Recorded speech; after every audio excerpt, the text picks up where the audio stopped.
दावेदार और धोखेबाज हजार होते हैं, लेकिन हकीकी लीडर सालों में नहीं सदियों में पैदा होते हैं। जब वो मुस्लिम हुक्मरान बनकर उभरा, आलमी ताकतों ने उसे निशाने पर रख लिया। जब उसने उम्मत को जगाने की कोशिश की, अपने हुकूक याद दिलाए, जालिम के आगे झुकने से इनकार किया, तो उसे इक़्तिदार से उतारने के लिए हर तरह की साजिशें हुई, कभी बैरूनी तो कभी अंदरूनी। मगर लीडर वही है जो हक बात कहकर उस पर डट जाए, चाहे उसके बदले उसे अपनी जान ही क्यों न गंवानी पड़ जाए। और कुछ ऐसा ही हुआ।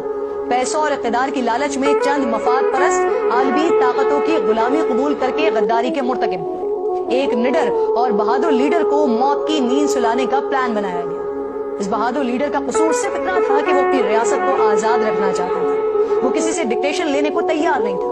उसने दुनिया की सुपर पावर के आगे सर झुकाने से इनकार कर दिया था। उसने मुस्लिम हुक्मरानों को जगाने की भी भरपूर कोशिश की, इत्तेहाद बनाना चाहा, लेकिन वो कामयाब नहीं हो सका।